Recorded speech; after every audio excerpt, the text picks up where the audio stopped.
கடைசி அறியாதவன் என்று சுந்தரர் சொல்லுகிறார்.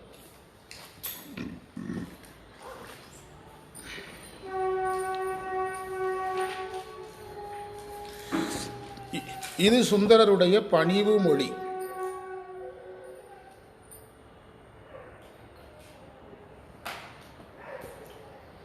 இது சுந்தரருடைய பணிவு மொழி. கற்றறியேன் என்று மாணிக்க வாசகர் சொன்னால் அவர் படிக்கவில்லைன்னு பொருள் எடுக்க முடியுமா? கற்றறியேன் மாணிக்க வாசகர் சொல்கிறாரு, அவர் படிக்கலைன்னு பொருள் எடுக்க முடியுமா? தூகேன் மெழுகேன் கூத்தாடைன்னா நான் சாமி கும்பிடலன்னு அர்த்தமா? அதற்கெல்லாம் எப்படி அதெல்லாம் யாருடைய பணிவு மொழி? அதெல்லாம் எப்படி மாணிக்க வாசகருடைய பணிவு மொழியாக இருக்குதோ அதே மாதிரி இது யாருடைய பணிவு மொழி? சுந்தரருடைய பணிவு மொழி. அதற்காக சுந்தரருக்கு இதெல்லாம் தெரியாதுங்கிற முடிவுக்கு நம்ம என்ன செய்யக்கூடாது, வரக்கூடாது. ரெண்டாவது பாயிண்ட், எனக்கு நடப்பது எனக்கு புகலிடம், நீயே எனக்கு புகலிடம். ரெண்டாவது கருத்து. மூணாவது மந்திரம் தான் சொல்லணுமா? சரி, இதை எழுதிட்டு போங்க. அதை தொடங்கும் போது சொல்லணும். எல்லாம் பஞ்சாயத்து முடிஞ்சு இளநீ காய்க்கும் போது சொல்கிறீங்க. எனக்கு புகலிடம் நீயே என்று நான் கவலையற்றிருப்பேன். அதனை அறிந்திருந்தும் இடப வாகனத்தை உடையவனும் விடம்பொருந்திய பாம்பை அணிந்தவனும் வெண்மையான நீட்டை பூசுபவனும் புலியின் தோலை உடையை உடையவனும் என்னை ஆளாக உடையவனும் பெரிய மந்திரம் ஆகிய இறைவன் இவன் நம்மையே அடைக்கலமாக அடைதலை உடையவன், நமக்கு அடியவன் என்று முறைமைகளை நினையாமலே, இதெல்லாம் அவன் நினச்சி பார்த்துருக்கணும், நினைக்காமலே உழவும் போகிர்னு சொல்லிட்டான். இதுதான் அவனுடைய கருணையா அப்படின்னு கேட்குறார். மூன்றாவது மந்திரத்துக்கு, மூணாவது மந்திரம் தானே பார்க்குறீங்க, ரெண்டாவது மந்திரத்தின் தொடர்ச்சி இல்லாமல் எப்படி பார்ப்பீங்க?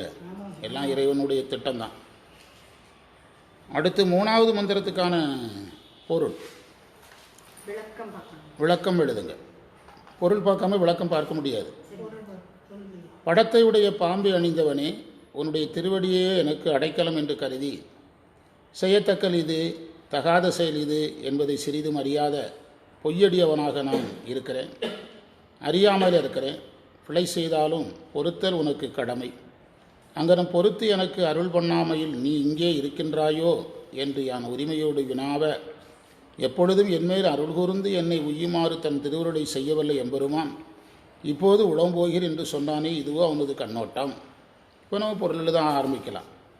நாகமணிந்தவன் இறைவனுடைய ஆற்றலை குறித்தது.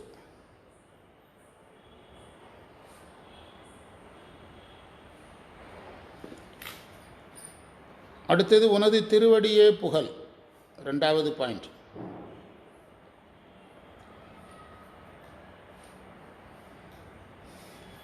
இந்த உன் திருவடியே புகழ் என்று சொன்ன பிறகு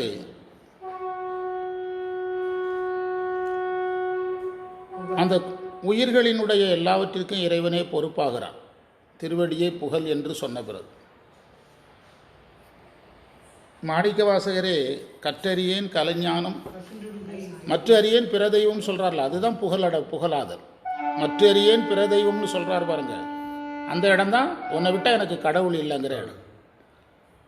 நீயே எனக்கு புகழ் என்று ஒரு ஞானி சொன்ன பிறகு அவர் முழுவதும், அவரை காப்பது முழுவதும் யார் பொறுப்பாகிறது? அதனால தான் அந்த வார்த்தையை அவர் திரும்ப திரும்ப சொல்கிறார். அதையும் சொல்லலாம். திருவாசகம் நீத்தல் விண்ணப்பம். அதற்கு பிறகு செய்ய வேண்டியது செய்யக்கூடாததை அறியாதவன் நான் என்று சொல்லுகிறார். நான் பொய் அடியவன் என்று சொல்லுகிறார், பொய்யன் என்று சொல்லுகிறார். முந்தைய மந்திரம் போலவே இதுவும் பணிவு மொழி.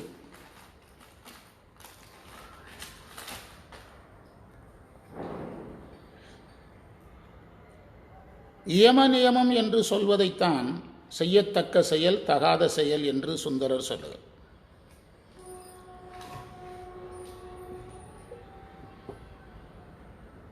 இயம நியமம் தெரியாமல் இருந்திருந்தார் சுந்தரர் எப்படி ஒரு யோகி ஆகியிருக்க முடியும்? ஞான மார்க்கத்தில் யோகத்தில் நின்றிருக்க முடியும். அப்போ அது என்ன மொழி? பணிவு மொழி. ஞானிகள் தங்களிடத்தில் இருக்கும் சிறப்பையும் இல்லை என்பார்கள். நாம் நம்மிடத்தில் என்ன செய்வோம்? இல்லாததையும் இருப்பதாக கற்பனை செய்து கொள்வோம். நீங்கள் அந்த இருபாய் இருபத்தில் 4வது மந்திரத்தில் 3 மல காரியங்கள் படித்தோம், 8, 7, 6. அதில் ஒரு இடத்துல கற்பனைன்னு ஒரு வார்த்தை இருக்கும். இல்லாத ஒன்றை உயிர் என்ன செய்து கொள்ளும்? கற்பனை செய்து. அது மலம் இருந்தால். மலம் இல்லாதவங்க இருக்கிற ஒன்றை இல்லைன்னு கற்பனை பண்ணிவிடுவோம். இப்போது நல்லா குளித்து சுத்தமாக இருக்கிறவங்களுக்கு தான் சார் வேஷ்டியில் கருப்பாக ஒரு புள்ளி பட்டுட்டுனா அது அசிங்கமாக தெரியும். சுத்தமே இல்லாதவனுக்கு வேஷ்டியே அழுக்கு தானே. அவனுக்கு என்ன வேஷ்டியில் கருப்பு பட்டானா வெள்ளை பட்டானா அவனுக்கு என்ன தெரியும்? வெள்ளை நிறத்தில் உள்ள பெயிண்ட் பட்டானா என்ன பட்டால் தான் என்ன? கருப்பு நிறத்தில் இப்போ இருக்கிற பெயிண்ட் பட்டால் தான் என்ன? புரியுதா உங்களுக்கு? அந்த இடம்தான் இது. அந்த ஒரு பக்குவ நிலைக்கான அடையாளம். ஞானிகள் பக்குவம், இது இவ்வாறு பேசுபவர்கள் பக்குவம் உடையவர்கள் என்பது நாம் அறிந்து கொள்ளணும், அறிந்து கொள்ள வேண்டும்.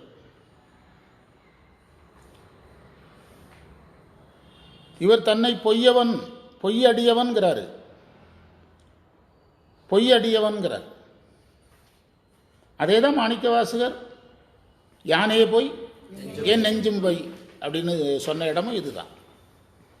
எல்லாமே பணிவு மொழிகள். ஒரு முருகன் பாடலுக்கு நம்ம ஒர்க் செய்தோம் நேற்று, இன்னைக்கும் செஞ்சோம் 1 மணி நேரம். இவங்க 2 பேரும் வர சொல்லியிருந்தேன். அந்த முருகன் பாடலில் அது பணிவு மொழிங்கிற வார்த்தை இல்லை, அது பண்டிதமணிகிட்ட வந்து நம்ம படித்தது. அதாவது அந்த முருகன் பாடலை எழுதியவர் தன்னிடத்தில் குறை இருக்கிறதா சொல்கிறாரு, முருகனை புகழ்கிறார். குறை இருக்கிறவர் எப்படி முருகனை புகழ முடியும்? குறை இருக்கிறவருக்கு உலகத்தை தானே புகழ்வார். அதையெல்லாம் கேள்வியாக கேட்டு பிரமாணத்தோட நோட்ஸ் போட்டோம். அதனால் இது அந்த பொய், யானே பொய் நெஞ்சே பொய் என்று சொல்லக்கூடிய இதோட பொருத்தணும், திருவாசகத்தோடு பொருத்தணும்.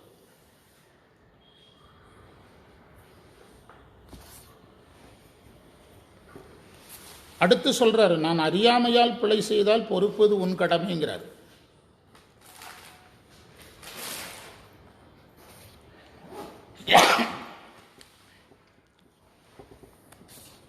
நாம் அங்கே கேட்க வேண்டிய கேள்வி, சுந்தரருக்கு அறியாமை உண்டா? அங்கேயும் இதே தான். அறியாமையெல்லாம் கடந்தவர் யாரு? சுந்தரர். பதிஞானம் பெற்றவர், பதிஞானம் பெற்றவர்.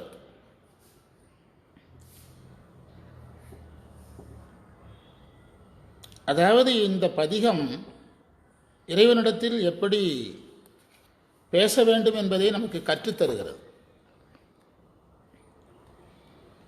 இந்த சிவபோகாச்சாரத்தில் ஒரு பாட்டு, இல்லறத்தானல்லே இயற்கை துறவியும் அல்லே, நல்ல ஞானியும் அல்லே, நாயினே சொல்லறத்தில் ஒன்றேனும் இல்லே, உயர்ந்த திருப்போரூரா என்றே இது. அதுவும் அந்த பணிவு மொழி தான். இந்த தடவை நம்ம ஆதீன சொற்பொழிவில் போட்ட பாடல், அந்த குரு பாடலில் ஒரு பாடல் வந்து பணிவு பாடல் போட்டிருந்தாங்க. கலதி கடியன் அப்படின்னு அந்த ஞானிகள் எழுதின பாட்டை தான் போட்டிருக்கிறோம் இந்த தடவை. எனவே அந்த சுந்தரருக்கு நிகழ்ந்தது எல்லாம் இறைவனுடைய சங்கற்பம். இது நிகழ வேண்டும்னு யார் விரும்பினா? இறைவன் விரும்பினார்.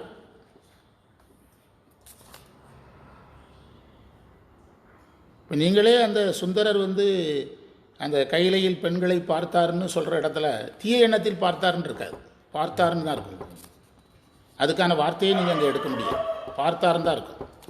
இவரே பார்க்க வச்சு இவரே பிறக்க வைக்கிறார். இது அவர் சுந்தரர் வாழ்வில் நிகழ்ந்ததெல்லாம் யாருடைய விருப்பம்? இறைவனுடைய விருப்பம். நேற்று முந்தானால தான் கேட்டேன், மையல் மானுடமாய் மயங்கு வழின்னா, மனிதனாக பிறந்த பிறகு இப்போ எங்கள் வீட்டில் 2 பேத்தியில் மூத்த பேத்தி அம்மா எடுத்தால் 2வது பேத்தி என்னையே எடுங்குது. அப்போது அந்த குழந்தைகளுக்கான போட்டி எப்போவே தொடங்குது, அப்போவே மயக்கம் தொடங்கியாச்சு. எல்லா வீட்லையும், எங்கள் வீட்டில் இல்லை, எல்லா ஊர்லேயும் எல்லா வீட்லையும் இதான் நடக்குது. அப்போ மயக்கம் அப்போவே அப்போ வர வேண்டியது தானே, அப்போவே வர வேண்டியது தானே. கல்யாணத்து அன்னைக்கு எதுக்கு வந்தார்? அப்போ இறைவன் ஒரு கணக்கு வச்சிருக்கிறாரு, இவர் இப்படி சொல்லிட்டு போயிருக்கிறாரு, கல்யாணத்தை அன்னைக்கு தூக்கிடலாம் அப்படின்ட்டு ஒரு பிளான் பண்ணுறாரு. எல்லாமே பிளான். அன்னைக்கு வருவார்னு இவருக்கு தெரியுமா? தெரிஞ்சால் கல்யாண செலவு, சாம்பார் சட்னி எல்லா செலவும் மிச்சமே. கல்யாண ஏற்பாடை பொங்கல் செய்ய வேண்டியது இல்லையே.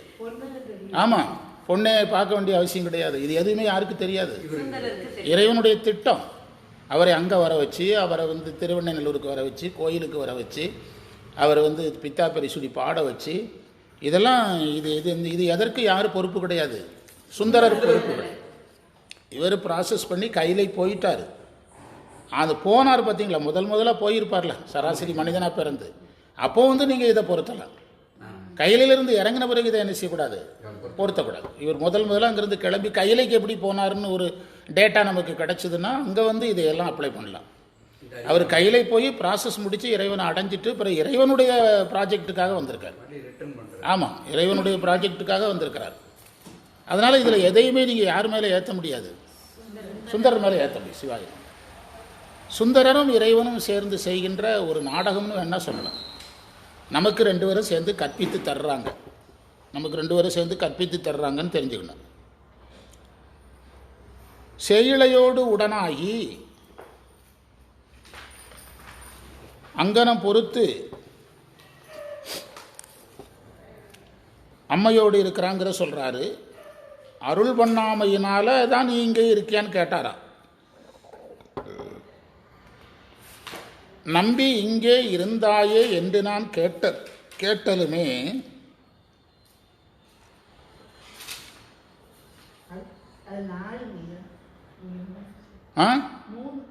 மூணாவது மந்திரம் தான் சொல்லிட்டு இருக்கிறேன். அது மந்திரம் ஒரு பக்கம் இருக்குது, பொருள் ஒரு பக்கம் இருக்குது. இதில் இருக்குது நம்பிங்கிறது மந்திரம் ஒரு பக்கம், இது பொருள் ஒரு பக்கம் இருக்குங்க. பொருள் எழுதுங்க, நம்பி போனால் போட்டு அந்த மந்திரம் ஒரு பக்கம் இருக்குது, 2வது மந்திரம் ஒரு பக்கம் இருக்குது, 3வது மந்திரம் ஒரு பக்கம் இருக்குது. எல்லாம் மாறி கிடக்குது. அவங்க இந்த பெரிய புராண உரை மாதிரி மந்திரம் ஒரு பக்கம் பொருள் ஒரு பக்கம் போட்டான்னா அந்த குழப்பம் நமக்கு வராது. அந்த இதை எழுதுங்க. எனக்கு அருள் பண்ணாததுனால நீங்கள் இருக்கியான்னு நான் கேட்டேன், அருள் பண்ணாமையால் கேட்டேன் அப்படிங்கிறார்.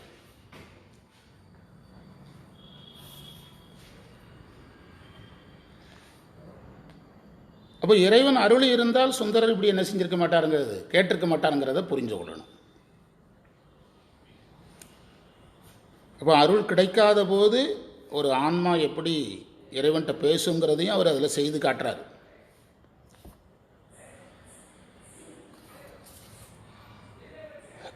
அந்த கேட்டல்ங்கிறதுக்கு உரிமையோடு அப்படின்னு போட்டிருக்காங்க. கேட்டல்ங்கிறதுக்கு உரிமையோடுன்னு போட்டிருக்கிறாங்க. ஏன்னா எல்லாரையும் என்ன செய்ய முடியாது, கேட்க முடியாது. எல்லாரையும் கேட்க முடியாது. அது கேட்கறதுக்கு தகுதியான ஒரு உரிமை இருக்கணும். சும்மா எல்லாரையும் கேட்க முடியாது. ஒரு பள்ளியில் தலைமை ஆசிரியரை எல்லாரும் கேள்வி கேட்ட முடியாது. ஒரு கல்லூரியில் முதல்வரை எல்லாரும் கேள்வி கேட்ட முடியாது. ஒரு நாட்டின் முதலமைச்சரை ஒருத்தர் பிரதமரை யாரையும் கேள்வி கேட்க முடியும். கேள்வி கேட்கறதுக்கான நிலைன்னு ஒன்று இருக்குது, தகுதின்னு ஒன்று இருக்குது. அந்த எல்லாரையும் கேள்வி கேட்க முடியாது. அதாவது நம்முடைய நாடு சுதந்திரம் அடைந்த போது நாடு வந்து மிக கடனில் இருக்குது. இருந்ததே கொஞ்சம் பணம் தான், ஒரு 50 கோடியோ 100 கோடியோ தான் நாட்டிலேயே இருக்குது. அதையும் பாகிஸ்தானை பிரித்து கொடுத்ததுக்கு அவங்ககிட்ட கொடுத்தாச்சு. அந்த பணத்தையும் தனி குடித்தனம் போட்டானல்ல, அவனுக்கு எல்லாம் அலுமினிய பாத்திரம் எல்லாம் வாங்குறதுக்கு அவனுக்கு கொடுத்தாச்சு. நாடு கடனில் இருக்குது. நாடு கடலில் இருக்கும்போது நேரு வந்து வட இந்தியாவில் ஒரு இடத்துல காரில் போயிட்டு இறங்கி நடந்து போகிறார் நேரு. இப்போ காரை குறுக்காட்டுற ஒரு வட இந்திய நடந்தது, நேரு வாழ்க்கையில் நடந்தது. ஒருத்தர் காரை குறுக்காட்டி கேட்குறான், என்னமோ சுதந்திரம் வந்த உடனே தேனாறு பாயும் கரும்பு சாறு பாயும், நீங்களும் ஒன்றும் பாயில்லையே, திங்கிறது கூட மக்காச்சோளம் கூட இல்லையேன்னு கேட்குறான். அப்போ அவர் சொல்கிறாரு, ஒரு நாட்டின் பிரதமரை நடு ரோட்டில் நிறுத்தி கேள்வி கேட்கிறாய், அது போதும் உனக்கு அப்படிங்கிறார். புரியுது உங்களுக்கு? ஒரு நாட்டின் பிரதமரை நீ ஆங்கிலேயன் காலத்தில் கேட்டால் இப்போ நீ சுட்டு கொண்டிருப்பான்.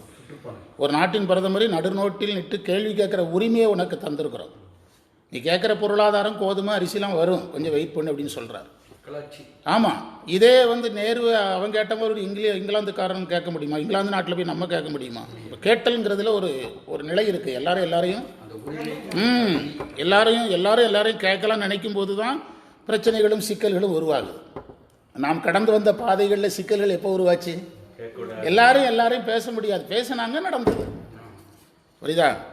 நீங்கள் பேசாதீங்க என்னாங்க, இல்லை நான் பேசுவேன்னு நம்ம பேசணும். நம்மளை இறைவன் நல்லா தான் வச்சுருக்காரு, ஒன்றும் கெட்டு போயிடல. புரியுதா? பேச வேண்டிய இடத்துல என்னது? செய்யத்தக்க செய்யாமல் யானும் கெடும் வள்ளுவர் சொல்கிறார். செய்ய வேண்டியதை செய்யலைனாலும் தப்புங்கிறார் வள்ளுவர். கேட்டுறணும்.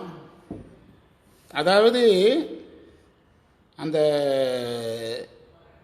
அந்த ஞாபகம் சொல்கிறேன். இந்த நேரு சம்பவம் உங்களுக்கு புரியுதா? புரியுது. இதுலேருந்து நீங்கள் எல்லாம் பொறுத்துங்க. அரசியல், ஆன்மீகம், எதை வேணாலும் எடுத்துக்கிடுங்க. எல்லாரையும் என்ன செய்ய முடியாது, கேட்க முடியாது. கண்டிப்பா. சுந்தரர் கேட்கிறாருன்னா அவருக்கு அந்த உரிமை, தோழமை உரிமை இருந்தது. நம்ம அப்பா கிட்ட சொல்லி ஆமாம் சொல்லி கேட்க ஆமாம் பக்கத்து வீட்டு அப்பா கிட்ட கேட்க முடியாது. அவருக்கு என்ன உரிமை இருந்தது? தோழமை உரிமை இருந்தது. ஆ ஆ சரி. அந்த தோழமை உரிமையை யார் கொடுத்திருந்தா? இறைவன் அவருக்கு கொடுத்திருந்தார். அதைத்தான் கேட்டலுமேனார். எல்லாரும் எல்லாரையும் கேட்க முடியும். நாம் எப்படி கேட்க முடியும்? இப்போ நானும் இதற்கு நாயகமேங்கிறார மாணிக்கவாசகர். நான் இதில் எனக்கு தலைமை இருந்தால் உங்ககிட்ட கேள்வி கேட்கலாம். அந்த அன்றே இந்த உடலும் ஆவியும் உடலுங்கிற மந்திரத்தில் வந்து கேள்வி கேட்கக்கூடாதுங்கிறதுக்கு. ஆனால் இவர் கேட்டலுமேனா அந்த தோழமை உரிமையில் என்ன செய்கிறாரு, கேட்குறாரு. உடல் பொருள் ஆவி மூன்றையும் கொடுத்துட்டு தான் இறைவனை குருவாக ஏற்றுட்டு தான் உள்ளே வரணும். அதுக்கு என்ன செய்யக்கூடாது, கேள்வி கேட்கக்கூடாது. நீங்கள் டாக்டரை கேள்வி கேட்குறதுன்னு முடிவு பண்ணால் ஹாஸ்பிட்டலுக்கு எந்திரிச்சு வெளியே போயிடணும். ஹாஸ்பிட்டலில் உட்காந்துக்கிட்டு என்ன செய்யக்கூடாது, கேள்வி கேட்கக்கூடாது. எனக்கு தெரிஞ்ச ஒரு பேராசிரியர், ஒரு பெரும் சித்தாந்த பேராசிரியர், வகுப்பில் மாணவர் வந்து கேள்வி கேட்டால் அவருக்கு வந்து இவர் நல்ல எண்ணத்தில் கேட்கல, ஏதோ ஒரு எண்ணத்தில் கேட்குறாருன்னு கண்டுபிடிச்சா வெளியே போயிடுவாராம். அந்த வகுப்புட்டு வெளியே போயிடுவாராம். வெளியே போயிட்டு என்ன சொல்லுவாருன்னா, நான் சம்பளம் வாங்கிட்டு வேலை செய்கிறேன், அவர் பணம் கட்டி படிக்கிறார். ரைட்ஸ் யாருக்கு அதிகம்? அவருக்கு தான் அதிகம். அவர் வெளியே போனால் நான் வகுப்புக்கு வரேன், இல்லைனா நான் வீட்டுக்கு போகிறேன், வீட்டுக்கே போயிடுவாராம். அவர் கொண்டு வரதுக்குள்ளே படாத பாடுபடுவாங்களாம். ஏன்னா அவர் ஒரு இடத்துல தெளிவாக இருக்கிறார். என்னை கேள்வி கேட்குறவங்களுக்கு குறிப்பிட்ட அந்த தகுதிகள் இருக்கணும். இப்போ நீங்கள் உங்களுக்கெல்லாம் தெரியாது, கடந்த கால வரலாறு பார்த்தீங்கன்னா நம்ம தேவார வகுப்புகளில் சும்மா எல்லாருமே கேள்வி கேட்டாங்க. ஒரு சிகேஎஸ்ஏ சம்மந்தப்பட்ட ஒரு பாயிண்ட்டை சொல்லும்போது ஒரு தம்பி கேள்வி கேட்டான். அவன் கேட்பான்னு சாமியான்ட்ட சொல்கிறாரு. சிகேஎஸ்ஏ புக்கை எடுத்துகிட்டு போயிரு, அங்கே பஞ்சாயத்து வருங்கிறாரு. அந்த புக்கை எடுத்துகிட்டு போய் மங்கை வாசித்தாங்க. யாருக்காவது ஞாபகம் இருக்கா? மங்கை கையில் கொடுத்து எடுத்து வாசிங்கன்னு. எதுக்கு சொல்கிறேன்னா, இப்போ நீங்கள் உங்களை கேள்வி கேட்கணும்னா நீங்கள் ஒரு சில தகுதிகளை எதிர்பார்ப்பீங்க. இப்போ என்ன கேள்வி கேட்கணும்னா, தமிழ் படிச்சிருக்கிறாரா முறையா, தமிழ் கற்பித்திருக்கிறாரா? இந்த கேள்வியில் நான் கேட்பேன்ல, என்னுடைய வயதை விட ஒரு வயசாவது கூட இருக்குதா, அல்லது என்னுடைய வயசு இருக்கா, இல்லை என்னுடைய வயதை விட ஒரு நாளாவது அவருக்கு ஆயுள் அதிகமாக, அந்த இது அனுபவம் அதிகமாக, அந்த கேள்வியில் நான் கேட்பேன்ல. இங்கேருந்து தான் இந்த கேட்டல் என்பது பெரிய பஞ்சாயத்தாக தொடங்குகிறது. அதனால தான் உரிமை என்று எழுதினார். உம்பர்தனி துணை எனக்கு அந்த உரிமை என்று எழுதினார். அப்படியே கீழே வாங்க, அந்த மந்திரத்துக்கு நேர், 3வது மந்திரத்துக்கு நேர் மேலே 4வது மந்திரம் இருக்குது. அதனால தான் நான் அங்கங்கே தேவையில்லாமல் போயிட்டு இருக்கிறேன். உரிமையோடு வினவ அவர் சொல்கிறாரு, எப்போதும் என்மேல் அருளுடையவன். இவர் சொல்கிறாரு, அதெல்லாம் அங்கே இல்லை, இவங்களாம் சேர்த்து எழுதுகிறாங்க. அப்படி சேர்த்து எழுதினா தான் பொருள் வரும். எப்போதும் என்மேல் அருள் உள்ளவன், அவன் நினைத்தால் எனக்கு அருள் செய்திருக்க முடியும். பாருங்கள், அதையெல்லாம் அதில் உரையில் கொண்டு வர்றாங்க. இல்லைன்னா அந்த மந்திரம் புரியாது. அவன் நினைத்தால் எனக்கு என்ன செஞ்சுருக்க முடியும்? ஒரு செகண்டில் கண் பார்வையை தந்திருக்க முடியுமா? காஞ்சிபுரத்தில் தர்ற கண்ணை இங்கே தந்துட்டா என்ன ஆகிறது? திருவெண்பாக்கத்தில் தந்துட்டா என்ன ஆகிற போகுது? அவருக்கு என்ன நஷ்டம் ஆக போகுது? அவர் முடிவு பண்ணிட்டார் என்ன செய்ய வைக்கிறது, கண்ணு இல்லாமல் நடக்க வைக்கிறதுன்னு முடிவு பண்ணிட்டார். குச்சியும் கொடுக்குறாரு. இப்போது உளம்போகிறேன் என்று சொன்னானே, இதுதான் அவனுடைய இரக்கமா அப்படின்னு கேட்குறார்.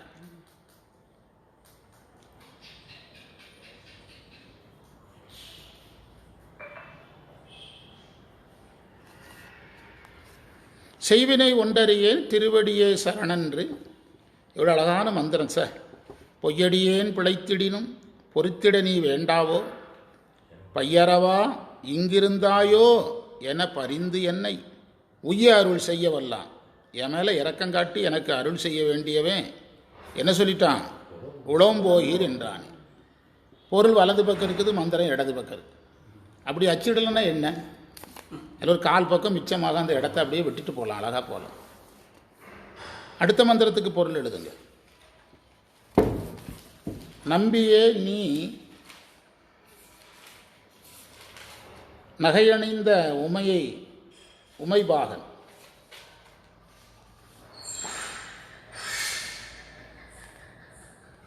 இருவரும் இங்கு இருக்கிறீர்களா என்று நான் கேட்டேன்.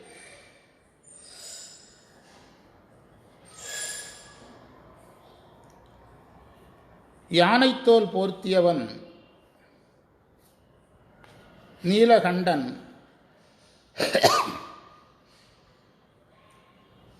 கபாலம் உடையவன்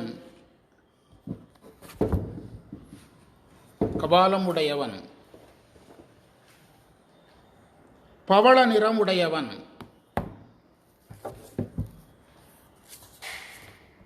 தேவர்களின் துணைவன்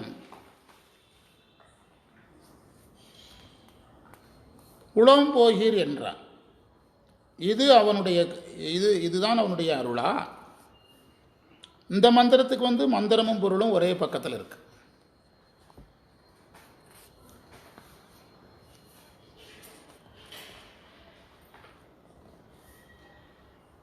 சிகேசையா உரையில் மந்திரம்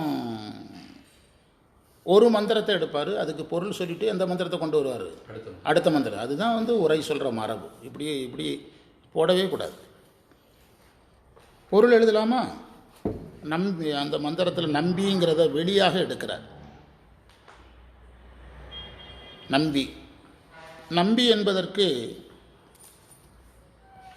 நற்குணம் உடையவன், ஆன்மாக்களால் நம்பப்படுபவன். நம்பி இத்தான் நல்காயேன்னு வருது திருவாசகத்தில். ஆமாம், அதான் நம்பி என்பது ஆன்மாக்களால் நம்பப்படுபவன். நம்பி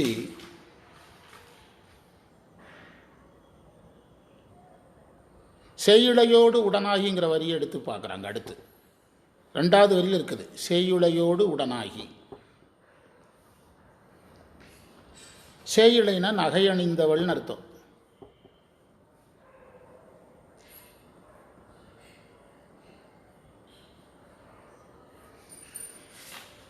அதாவது சுந்தரருக்கு 2 கண்ணுமே தெரியலை.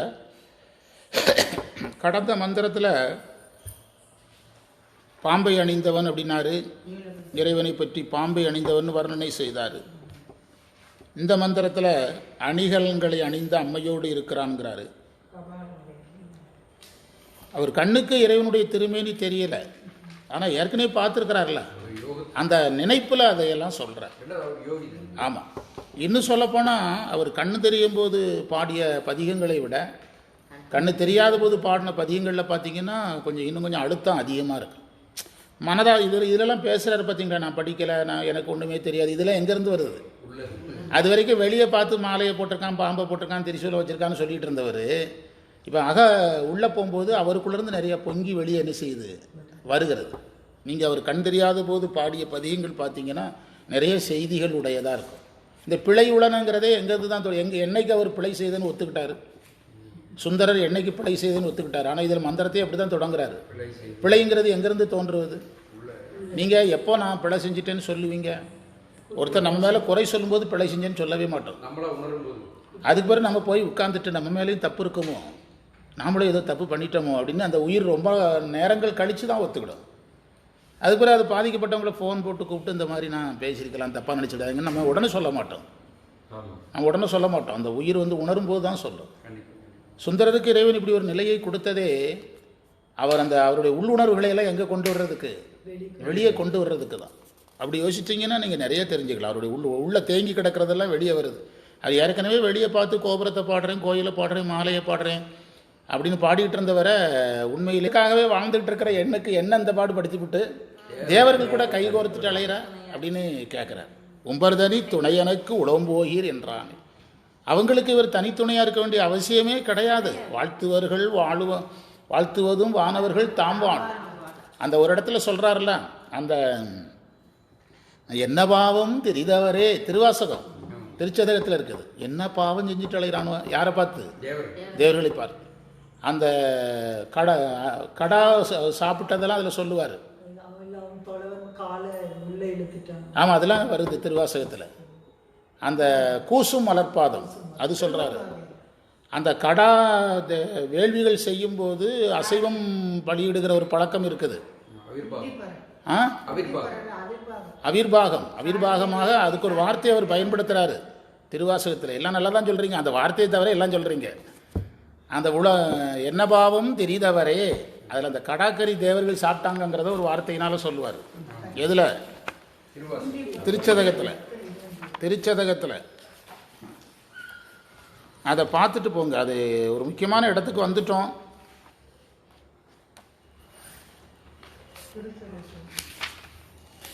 தவமே புரிந்திலன் தன்மலரிட்டு அது ஒரு மந்திரம் உண்டு. அதே மாதிரி வாழ்த்துவது வானவர்களுக்கு போனீங்கன்னா தெரியும்.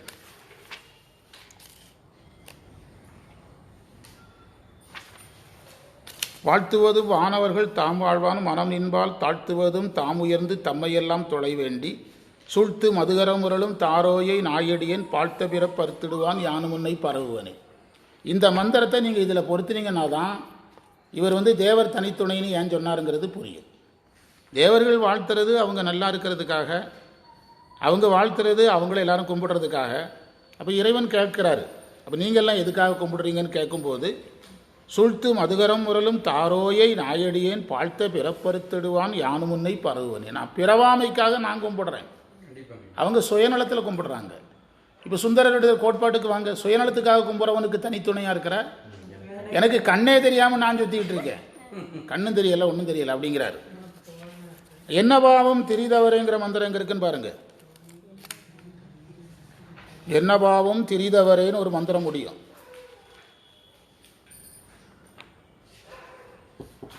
ஏன்னா நாளைக்கு நம்ம எப்போ தேடினாலும் இதே பிரச்சனை தானே. இப்போ நம்மளால் சொல்ல முடியல, யாராவது ஒருத்தர் சொல்ல முடியல, என்னைக்கு தேடினாலும் இதே பிரச்சனை தானே வரப்போகுது. இங்கே இருக்குது, நான் கண்டுபிடிச்சிட்டேன். சாவ முன்னாள் தக்கன் வேள்வி தகர் தின்று 4வது மந்திரம் திருச்சதகம். சாவ முன்னாள் தக்கன் வேள்வி தகர், இந்த தகருங்கிற வார்த்தையை தான் கேட்டேன். தகர்னா ஆட்டுக்கடான்னு அர்த்தம். வேள்வியில எதை வெட்டி போட்டிருக்காங்க? ஆட்டுக்கடாவை வெட்டி போட்டிருக்காங்க. நம்ம ஒரு கவுண்டர் லாங்குவேஜில் சொன்னால் கடா விருந்துக்கு போயிருக்காங்க தேவர்கள், புரியுதா? தகர் தின்று நஞ்சம் அஞ்சி, அதாவது வேள்வியில் கடாக்கறி கொடுக்குறாங்கும்போது போயிட்டாங்களாம், விஷம் வந்தவுடனே பயந்துட்டாங்களாம். இப்போ சுந்தரர்கிட்ட போங்க, இந்த மாதிரி ஆட்கள்கிட்ட சகவாசம் வச்சுட்டலைற அப்படின்னு கேட்குறேன். அஞ்சு அவ எந்தாய் அவிதாயிடும் நம்மவர் அவரை, ஆபத்து வந்தவுடனே அப்பா சிவா அப்படின்னு காப்பாத்து. அவிதானா காப்பாத்துன்னு சொல்கிறது, அவிதானா காப்பாத்துன்னு சொல்லக்கூடிய அபயமொழி. அவரே மூவரென்றே எம்பிரானுடும் எண்ணி. சரி, சிவபெருமானா யாருன்னாவது தெரியுமா? சிவனை அவர்கள் அயன் மால் ருத்திரனில் ஒருவராக பார்க்கக்கூடியவர்கள். அவனை மூவரும் அறியலர் யாவரும் அறியார் என்று 4வது பரம்பொருளாக பார்க்கும் திறனும் அவர்களுக்கு கிடையாது. அப்படிப்பட்டவங்ககிட்ட போய் கை கோத்துட்டு இருக்கிற ஒரு வகையாக மறைமுகமாக திட்டுறார். மூவரென்றே எம்பிரானுடைய விண்ணாண்டு மண்ணில் தேவரென்றே இருமாந்து, அவர்களுக்கு இருமாப்பு உண்டு, எனக்கு என்ன கிடையாது, இருமாப்பு கிடையாது. என்ன பாவம் தெரியுதவர், என்னையா பாவம் நாட்டுக்குள்ள, புரியுதா? என்ன பாவம், அந்த வார்த்தை அழகான வார்த்தை. திரிதவரே இப்படியெல்லாம் பண்ணிட்டு ஊருக்குள்ள வர சுற்றிட்டு இளையிறானுங்களா அப்படிங்கிறார். நம்ம சொல்கிறோம்ல, யார் மேலேயாவது ஒரு மிகப்பெரிய இப்போ வெக்கம் இல்லாமல் ஊருக்குள்ளே சுற்றுறான் பாருங்கன்னு சொல்கிறோம்ல, அந்த மாதிரி தேவர்களே அவ்வளவு பேசுகிறாரு சுந்தரர். இந்த 2 மந்திரம் தெரியாமல் இந்த வரிக்கு நீங்கள் பொருள் படிச்சிங்கன்னா நீங்கள் திருமுறையை நெருங்காதவங்கன்னு அர்த்தம். நாம் இதை திருவாசகத்தில் ஒரு மந்திரத்துக்கு பொருள் பார்த்துட்டு போகலாம். இன்றைக்கி தேவாரம் நல்லா பார்த்துருக்குறோம். எங்களுக்கு கொஞ்சம் வேலை பர்ச்சேஸ் வேலை இருக்குது, டவுனுக்குள்ளே போய் எப்படி போகணும். டெய்லி பர்ச்சேஸ் தான். சிவா வகுப்பு முடிச்சுட்டு 1/2 மணி நேரம் டவுனுக்குள்ளே தான் கொடுக்குறோம். அற்புதப்பட்டது நேற்று எடுத்துப்பாங்கல்ல.